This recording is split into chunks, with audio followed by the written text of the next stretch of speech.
O Brasil nasceu sob o signo da grandiosidade. Um território vasto, uma natureza exuberante, uma população formada por encontros forçados, violências fundadoras e promessas de futuro. Desde cedo, o país aprendeu a se narrar como potência adiada, como nação do amanhã, como projeto inacabado à espera de redenção. Essa autoimagem, repetida à exaustão, contrasta brutalmente com a recorrência de cenas de barbárie, que, de tempos em tempos, rasgam o cotidiano e interrompem o ruído constante da normalidade. Nessas horas, o país parece, enfim, se unir. Mas essa união não nasce de um pacto consciente. Ela emerge do choque, da comoção, do medo compartilhado. O Brasil não se encontra em valores, se reconhece no desastre. Sempre que uma tragédia irrompe, um massacre, um crime de crueldade extrema, uma morte que escapa à estatística rotineira, o discurso público se transforma. Há luto coletivo, indignação, manifestações simbólicas, hashtags, velas acesas, promessas de mudança. Por alguns dias, o país parece suspender suas disputas menores e falar a mesma língua. Mas essa convergência é breve e profundamente frágil. Não se sustenta porque não é construída sobre consenso moral duradouro, mas sim sobre choque emocional. O que une não é a convicção compartilhada do que é certo, mas o espanto diante do que foi longe demais, até mesmo para uma sociedade acostumada à violência. Esta dinâmica não é acidental. Ela revela um padrão histórico de banalização da violência no Brasil. Desde o período colonial, a vida foi hierarquizada. A escravidão não foi apenas um sistema econômico, foi uma pedagogia social. Ela ensinou por séculos que algumas vidas importam menos, que a brutalidade pode ser administrada, que a dor do outro pode ser naturalizada, quando não ameaça diretamente a ordem. O fim formal da escravidão não desmontou essa lógica. Ela apenas se reorganizou, atravessando a República, moldando instituições, definindo quem merece proteção e quem pode ser descartado. Ao longo do século XX, o país conviveu com massacres rurais, violência policial sistemática, abandono urbano e impunidade crônica sem que isso produzisse rupturas morais profundas. O horror foi incorporado à paisagem. O noticiário policial virou entretenimento. Corpos empilhados deixaram de ser exceção para se tornar ruído de fundo. A tragédia que mobiliza não é a tragédia cotidiana, é a que rompe o pacto tácito da indiferença, a que atravessa fronteiras sociais e ameaça, ainda que simbolicamente, aqueles que se julgavam protegidos. Quando o Brasil se une em tragédias, o que está em jogo não é apenas empatia, mas autopreservação. A pergunta silenciosa não é como isso foi possível, mas isso poderia ter sido comigo? A comoção cresce à medida que o evento rompe bolhas sociais, alcança espaços percebidos como seguros, expõe a falência de mecanismos que deveriam conter o caos. A união, nesse sentido, é defensiva.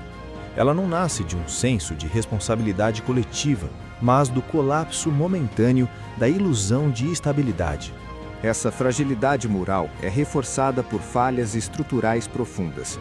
A família, idealizada retoricamente como núcleo de valores, muitas vezes opera sem instrumentos reais para formar ética, empatia e responsabilidade.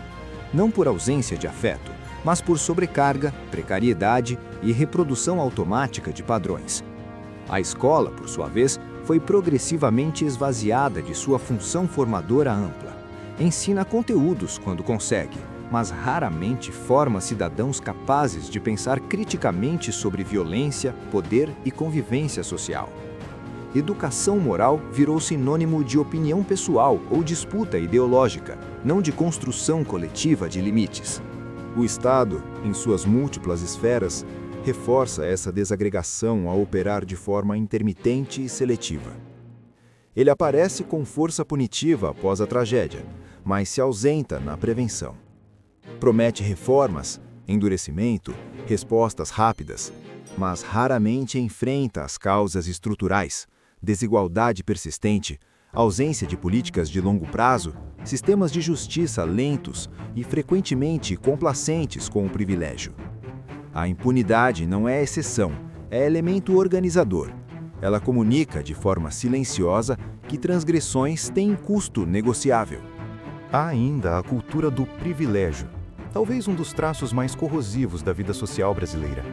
A crença difusa de que regras são flexíveis para alguns, de que sempre há um atalho, um contato, uma exceção possível. Essa lógica mina qualquer tentativa de pacto moral duradouro. Onde o privilégio opera, a lei perde força simbólica, e sem lei como referência comum, a sociedade se fragmenta em interesses imediatos, unindo-se apenas quando a desordem ameaça ultrapassar os limites do tolerável. Nesse cenário, a tragédia funciona como um espelho. Ela obriga o país a se olhar, ainda que por instantes, sem as camadas de auto-engano. Mas o reflexo é incômodo demais para ser sustentado. Por isso, passado o choque inicial, o debate se empobrece, se polariza, se transforma em disputa de narrativas. A dor vira argumento, o luto vira instrumento, e a oportunidade de reflexão estrutural se perde mais uma vez. Não é correto tratar o Brasil como um vilão absoluto, condenado por essência. Tampouco faz sentido insistir na imagem do país cordial, traído por eventos isolados. O Brasil é um país em disputa moral permanente, atravessado por projetos conflitantes de sociedade. Há, simultaneamente, práticas de solidariedade genuína e mecanismos sofisticados de exclusão. O problema não é a ausência total de valores, mas a incapacidade histórica de transformá-los em instituições estáveis e compromissos duradouros. A crítica deve soar contida, racional e firme, nunca emocional ou agressiva. A esperança possível não reside em gestos emocionais nem em promessas grandiosas. Ela é mais modesta e mais exigente. Passa pelo reconhecimento honesto das falhas, pela recusa da banalização da violência, pela disposição de sustentar debates desconfortáveis mesmo quando o noticiário já mudou de assunto. Passa por assumir que união verdadeira não nasce do choque, mas de responsabilidade compartilhada, construída lentamente, sem aplausos. Se esse tipo de reflexão faz sentido para você, se você entende que pensar o Brasil exige mais do que slogans e reações imediatas, este canal existe para isso. Inscrever-se aqui não é um gesto de pertencimento emocional, mas um compromisso com a análise crítica contínua. Porque um país só deixa de se unir apenas em tragédias quando aprende a se responsabilizar também nos dias comuns.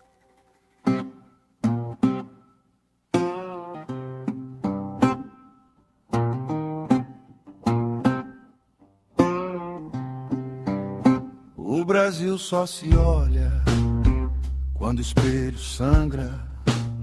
No dia limpo, ele passa reto. Só vê quando o vidro quebra, quando o grito atravessa a sala, enquanto a dor mora longe. Ninguém chama de problema.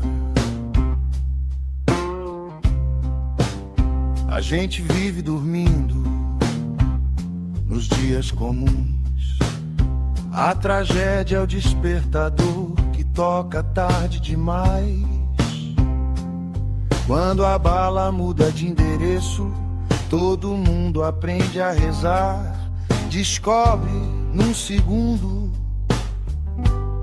que o medo não sabe votar. A gente só se junta no espanto, só se junta quando dói. A gente só se junta no espanto e depois deixa pra depois. Esse chão foi feito em degraus, uns sempre em cima, outros sempre caindo.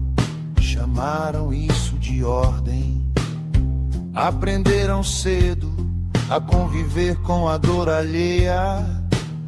Treinaram olhar pra não ver pra não sentir.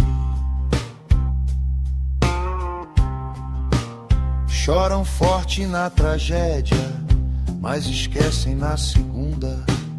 A comoção tem prazo curto, a indiferença é profunda. Acorda no desastre, dorme na normalidade. É um susto de consciência num corpo viciado em impunidade. A gente só se junta no espanto, só quando o horror invade o lar. A gente só se junta no espanto, depois finge que não viu passar. Isso não é consolo, não é redenção. É só o velho ciclo mudando a manchete do caixão. O problema nunca foi surpresa, foi anestesia demais. O espelho sempre esteve ali, a gente só não aguentou olhar. Último, a gente só se junta no espanto, só se junta quando cai. A gente só se junta no espanto e chama isso de país.